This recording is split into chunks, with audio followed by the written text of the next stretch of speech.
Recovering system যখন শুরু হলো, এখন তো আমাদের পুনর্গঠনের কাল, এই সময় এসে শেখ হাসিনাকে ওই ভুলটা আর করা চলবে না। যে প্রসঙ্গটি আপনি বললেন সেটি হলো যে আবেগের প্রশ্ন। রাজনীতি আবেগের বিষয় থাকে, কিন্তু রাজনীতি আবেগ দ্বারা চালিত হয় না। রাজনীতি হচ্ছে খুব টেকনিক্যাল একটি বিষয়, একেবারেই গণিতের মতো। আপনি অঙ্কে একটু এদিক ওদিক করবেন, রাজনীতিতে একদম খাদে পড়ে যাবেন। আজকে ধরুন যে আমরা যতটুকু খবর নিয়ে জানি যে বিমানটি ঢাকার কোন জায়গা থেকে ফ্লাই করলো, আগরতলা যে সেটিকে চেঞ্জ করলো, চেঞ্জ করার পর কোথায় যেয়ে নামলো। কিন্তু আপনি ভারতীয় কোনো মিডিয়া থেকে একবারও কি শুনেছেন যে শেখ হাসিনা ভারতের কোন জায়গাটায় আছেন, কোন শহরে আছেন? শোনেননি। কিন্তু আমরা বানাচ্ছি। আমরা কখনো তাকে দিল্লিতে বানাচ্ছি, কখনো তাকে লালকেল্লায় নিয়ে আসছি, কখনো তার সামনে পেছনে 30টা করে গাড়ি বহর দিয়ে একটা এআই দিয়ে ছবি বানিয়ে আমরা বলছি যে শেখ হাসিনা তিনি যাচ্ছেন মোদির সঙ্গে দেখা করতে। এই গালগপ্পগুলো আমরা বানাচ্ছি। এখন কর্মীদের যে বিষয়টা, সে বিষয়টা হচ্ছে যে কর্মীরা গত 17 মাস 18 মাসে তারা হোপলেস। সাধারণ মানুষরা হোপলেস। এই হোপলেস মানুষদেরকে আপনি দেখবেন যে তারা কোন একটা মিরাকলে আশা করে, যে কোনো একটা মিরাকল ঘটুক। একটা মিরাকল যেরকম দাদা একটু আগে বললেন, যেটা যে টেন্ডেন্সিটা আমাদের ভেতরে আছে, যে ভারতকে এত গালিগালাজ করছে, এত অপমান করছে এইসব দুদিনের ছেলেরা, 25 বছর বয়স হয়নি এই ছোকরারা, হ্যাঁ, এই উচ্চিংড়ে গুলো ভারত কেন এখন সহ্য করছে? এই যে একটা কমন একটা প্রশ্ন। তারপরে হচ্ছে আর বলবেন না, ভারত কোনদিন কিছু করবে না, ও সব বড় বড় বুলি আসলে। নাম্বার 2। নাম্বার 3, শেখ হাসিনা তো দালাই লামার মতন আছেন, দালাই লামা তো সারা বিশ্ব ঘুরে বেড়াচ্ছেন, কই উনি তো কোথাও যাচ্ছেন না, উনি তো আসতে পারেন। এই বিষয়গুলো হচ্ছে রাজনীতির বাইরে একটি মেটাফোর। এটা হলো আপনার ধরেন জনপ্রিয়তা বা এই লোকপ্রিয়তার মেটাফোর।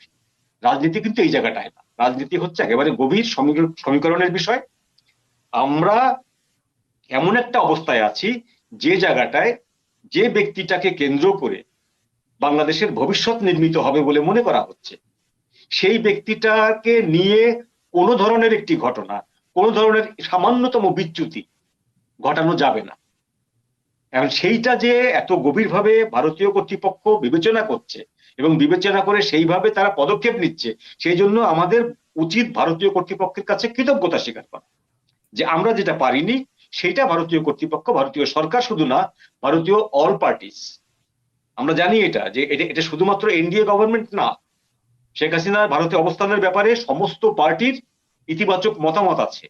এমনকি যে মুসলিম উগ্র দলগুলো আছে ভারতে, তাদেরও আছে, তাদেরও মতামত আছে। তো সেই জায়গাটায় আমাদের সাধারণ মানুষের একটা ভাবনা, সেটা আবেগ সর্বস্ব ভাবনা, সেটা হতেই পারে, এটা দোষের কিছু না।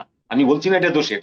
এই ভাবনাটা আসে, আমার নিজেরও আসে, আপনারও আসে, সবারই আসে যে আমরা তো অনেক দেখলাম, এইবার বোধহয় সামনাসামনি হওয়া উচিত, মুখোমুখি সংঘর্ষ আসা উচিত, এইবার বোধহয় চ্যালেঞ্জটা করা উচিত।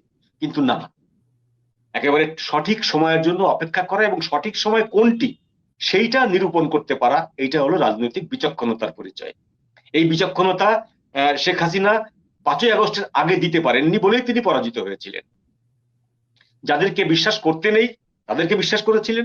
আমি এখানে একটা উপমা টানি সব সময়। উপমাটি হচ্ছে ভ্লাদিমির পুতিনের।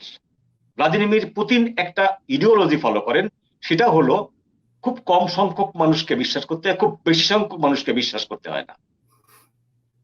এবং যে কারণে তিনি 22 বছর ধরে এরকম একটি টালমাটাল অবস্থায় এই সমস্ত গ্রুপকে হ্যান্ডেল করে পৃথিবীর শীর্ষ নেতৃত্বে বসে আছেন। তার বিরুদ্ধে কি অ্যাসাসিনেশনের অ্যাটাক আসে না? বহুবার এসেছে, পারেনি। কি জন্য?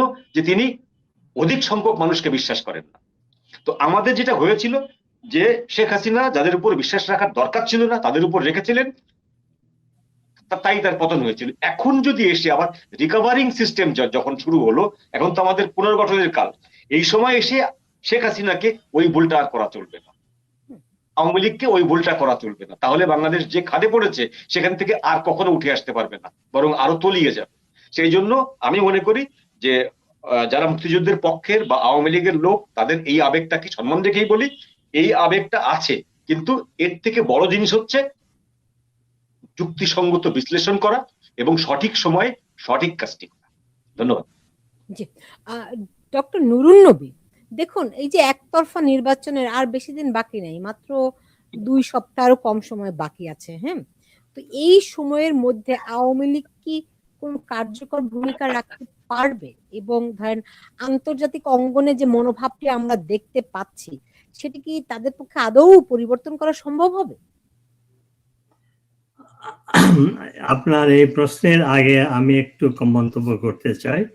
সেটা হলো, আমি আজকের এই অনুষ্ঠানে এসেছিলাম, আমিও মঞ্জুরের মতো অসুস্থ, দিল্লির ঠান্ডা লেগেছে। আমি এসেছিলাম শেখ হাসিনার বক্তব্য আলোচনা করার জন্য। সেই 5টা পয়েন্টটা কি, তার র্যামিফিকেশন কি, জনগণের দায়িত্ব কি। কিন্তু আপনি যে আলোচনার অবতারণা করলেন, এইটা কোনো দরকার ছিল না। মঞ্জুরুল ভালো করে আলোচনা করেছে। বাস্তবতা এবং আবেগ দুটো ডিফারেন্ট জিনিস। বাংলাদেশে যে রাজনীতি হচ্ছে, শেখ হাসিনা, আমি আগেই বলেছি 50 বছর তাকে আমি চিনি, তিনি সবসময় সঠিক সিদ্ধান্ত নিয়েছেন রাষ্ট্রীয় স্ট্র্যাটেজিক কারণে। অ্যাডমিনিস্ট্রেশনে তিনি ভুল করেছেন এবং সেটা অস্বাভাবিক কিছু না, কিন্তু রাজনৈতিক সিদ্ধান্ত কিভাবে তিনি তার দলকে ক্ষমতায় আনবেন, কিভাবে মুক্তিযুদ্ধ বিরোধী জামাত শিবিরের বিরুদ্ধে লড়বেন, কিভাবে তিনি জনগণের কি বলে অর্থনৈতিক উন্নয়ন করবেন, জীবনের মান উন্নয়ন করবেন, এগুলো স্ট্র্যাটেজিক সিদ্ধান্ত। এইখানে তিনি সঠিক সিদ্ধান্ত নিয়েছেন। এখনো এই 16 মাস 17 মাসে তিনি সেই সঠিক সিদ্ধান্তই নিচ্ছেন। তো এখন আপনার প্রশ্নের জবাবে বলি, আমরা বাংলাদেশ সম্পর্কে আলোচনা করতে গেলে একটা জিনিস ভুলে যাই, যে আমরা শুধু ভারতকে নিয়ে চিন্তা করি, কিন্তু বাংলাদেশের ক্রাইসিসের স্টেক হোল্ডার 7-8টা কান্ট্রি, এবং প্রত্যেকটা স্টেক হোল্ডারের তাদের নিজস্ব স্বার্থ রয়েছে। এবং একটা স্টেক হোল্ডার যদি হারে, অন্য কেউ জিতলে আরেকজনকে হারতে হবে, কেউ হারতে রাজি না। ভারত, আমি আমার মুক্তিযুদ্ধে আমি গিয়েছিলাম, আমার প্রধান দায়িত্ব ছিল ভারতীয় বাহিনীর সাথে যোগাযোগ করে ভারত থেকে অস্ত্র আনা, ভারতীয় জনগণের কাছ থেকে সাহায্য আনা। আমি নিজে দেখেছি বাংলাদেশের মুক্তি সংগ্রামে ভারত কিভাবে আমাদেরকে সাহায্য করেছিল, কিভাবে 6,000-এর বেশি সৈন্য শহীদ হয়েছিল, কিভাবে 16,000-এর বেশি বা 20,000-এর মতো ভারতীয় সৈন্য তারা আহত হয়েছিল। তো কাজেই ভারত একটি গণতান্ত্রিক দেশ, তাদের লিডারশিপ হলো ম্যাচিউর, তারা এই ক্রাইসিসে সঠিক সিদ্ধান্ত নিচ্ছে। তারা হঠকারিতা, পাকিস্তানের মতো যদি শাসক গোষ্ঠী হতো, যেভাবে ইউনূস সরকার ভারতকে উস্কানি দিচ্ছে, বা ইউনূসের সমর্থকরা যেভাবে ভারতের বিরুদ্ধে যুদ্ধ ঘোষণা করছে এবং যুদ্ধ বাজারে চাচ্ছে, তাহলে ঘটনা অন্যরকম হতো যদি না ভারতের গণতান্ত্রিক সিস্টেম না থাকতো, ভারতের পলিটিক্যাল লিডারশিপ যদি ম্যাচিউর না হতো।